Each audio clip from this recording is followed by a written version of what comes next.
Welcome to big focus. పశ్చిమాసియాలో ప్రతీకార యుద్ధం పీక్స్ కు చేరుకుంది. గొలుసులా కొనసాగుతున్న పరిణామాల మధ్య యుద్ధంలో చివరి అంకం మొదలైనట్లే కనిపిస్తుంది. దాదాపు 5 దేశాల్లోని మిలీషియాతో తలపడుతున్న ఇజ్రాయెల్ చివరిగా ఇరాన్ పై దృష్టి పెట్టింది. 45 ఏళ్ల తర్వాత ఇరాన్కు ఇజ్రాయెల్కు మధ్య ప్రత్యక్ష యుద్ధం షురూ అయిందనే సూచనలు కనిపిస్తున్నాయి. మొత్తానికి మిడిల్ ఈస్ట్ అత్యంత భయంకరమైన పరిస్థితుల మధ్య అల్లాడుతోంది. అసలు తాజాగా ఏం జరిగింది? ఇజ్రాయెల్ దాడులకు అర్థమేంటి? ఇజ్రాయెల్ ప్రతీకార దాడులకు ఇరాన్ ఎలా ప్రతిస్పందిస్తుంది? Let's focus.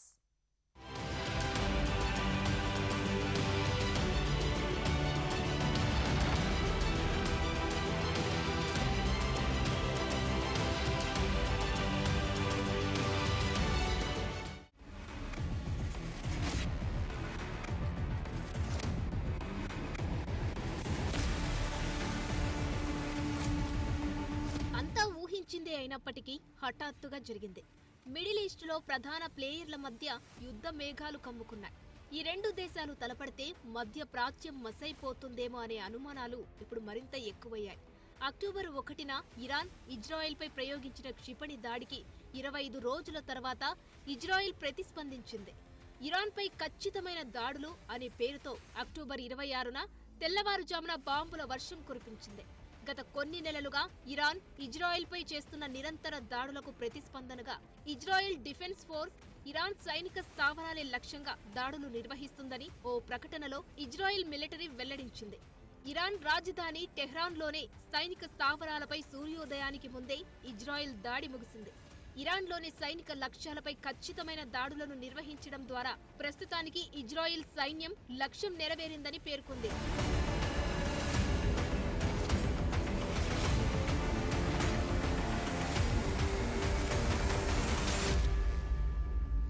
అక్టోబర్ 1న ఇరాన్ ఇజ్రాయెల్పై దాదాపు 180 బాలిస్టిక్ క్షిపణులను ప్రయోగించింది. వీటిలో చాలా క్షిపణులను అమెరికా దళాల సహాయంతో నిర్మించిన ఇజ్రాయెల్ వైమానిక రక్షణ వ్యవస్థ కూల్చివేసింది. అయితే ఇరాన్ చేసిన ఆ దాడి లెబనాన్లోని హిజ్బుల్లాకు, ఇరాన్కు వ్యతిరేకంగా ఇజ్రాయెల్ చేసిన వరుస దాడులకు ప్రతిస్పందనగా చేసినట్లు ఇరాన్ పేర్కొంది. అలాగే హిజ్బుల్లా నాయకుడు హసన్ నసరల్లాను వైమానిక దాడిలో చంపేసింది ఇజ్రాయెల్. ఆ తర్వాత సరిహద్దుల గుండా దక్షిణ లెబనాన్లోకి ఇజ్రాయెల్ సైన్యాన్ని పంపింది. లెబనాన్పై కూడా వైమానిక దాడులు తీవ్రతరం చేసింది. ఈ దాడుల్లో హిజ్బుల్లాను తుడిచిపెట్టేయడమే లక్ష్యంగా పెట్టుకుంది. దీంతో లెబనాన్లో వేల మంది ప్రాణాలు కోల్పోయారు. ఆకస్మిక దాడులతో లెబనాన్ అల్లకల్లోలమయ్యింది.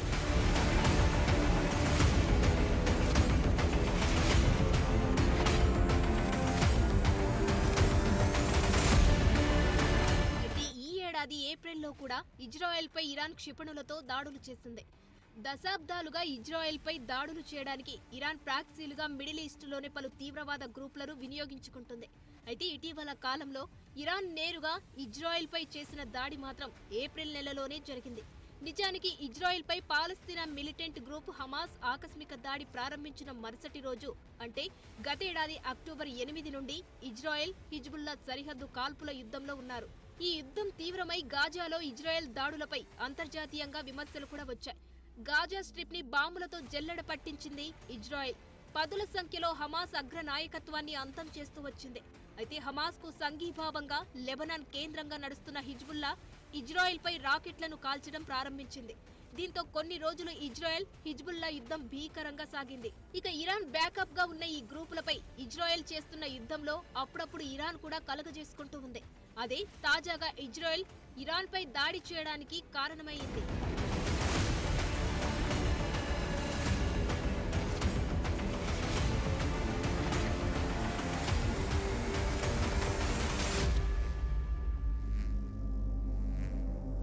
అయితే యుద్ధం మొదలైనప్పటి నుండి ఇజ్రాయెల్కు అమెరికా సహకారం ఎక్కువగా ఉంది.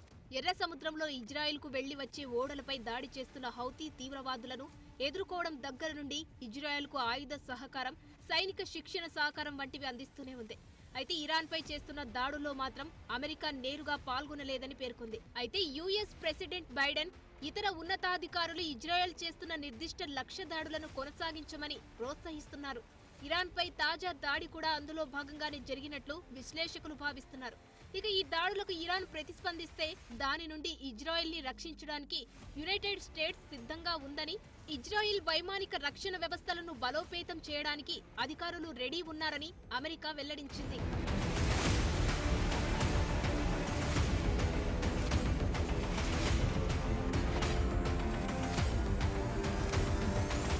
ఇజ్రాయెల్ తాజాగా చేసిన దాడులను ఇరాన్ రక్షణ వ్యవస్థ అడ్డుకున్నట్లు ఇరాన్ పేర్కొంది. దీనివల్ల పరిమిత నష్టం మాత్రమే జరిగిందని ఇరాన్ వెల్లడించింది. అక్టోబర్ 26 తెల్లవారుజామున ఇరాన్ వ్యాప్తంగా సైనిక కేంద్రాలపై ఇజ్రాయెల్ దాడి చేసినట్లు తెలిపింది. టెహ్రాన్, ఖుజెస్తాన్, ఇలాం ప్రావిన్స్లోని సైనిక కేంద్రాలలోని కొన్ని భాగాలపై ఈ దాడి జరిగినట్లు ఇరాన్ అధికారిక వార్తా సంస్థ IRNA నివేదించింది. ఈ దాడిని ఇరాన్ సమగ్ర వాయు రక్షణ వ్యవస్థ విజయవంతంగా అడ్డుకుంటుందని వెల్లడించింది. IRNA ప్రకారం టెహ్రాన్తో పాటు దేశం చుట్టూ అనేక ప్రాంతాలలో వైమానిక రక్షణను మోహరించినట్లు ఇరాన్ అధికారులు తెలిపారు.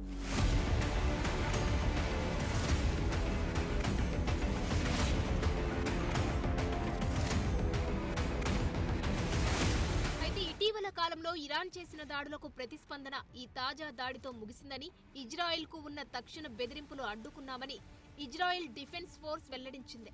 ఇక ఇరాన్ కొత్తగా మరో రౌండ్ దాడులు ప్రారంభిస్తే ఇజ్రాయెల్ మరింత తీవ్రంగా ప్రతిస్పందిస్తుందని హెచ్చరికలు కూడా చేశారు. ఈ విషయంలో ఇజ్రాయెల్ స్పష్టంగా ఉందని, ఇజ్రాయెల్ను ఇంకా ఎవరైనా బెదిరించే ప్రయత్నం చేసినా ఈ యుద్ధాన్ని ఇంకా విస్తరించాలని కోరుకున్న పరిణామాలు తీవ్రంగా ఉంటాయని పేర్కొంది. ఇజ్రాయెల్కు హాని కలిగించాలని కోరుకునే వారందరూ దానికి భారీ మూల్యం చెల్లించవలసి ఉంటుందని వెల్లడించారు. నిర్ణయాత్మకంగా వ్యవహరించే సామర్థ్యం, సంకల్పం రెండు ఇజ్రాయెల్ దగ్గర ఉన్నాయని ఈ రోజు నిరూపించామని అన్నారు. ఇజ్రాయెల్ ప్రజలను రక్షించడానికి ఎలాంటి నేరమైనా చేస్తామని, ఇజ్రాయెల్ ప్రజల రక్షణ కోసం సిద్ధంగా ఉన్నామని ప్రకటించారు.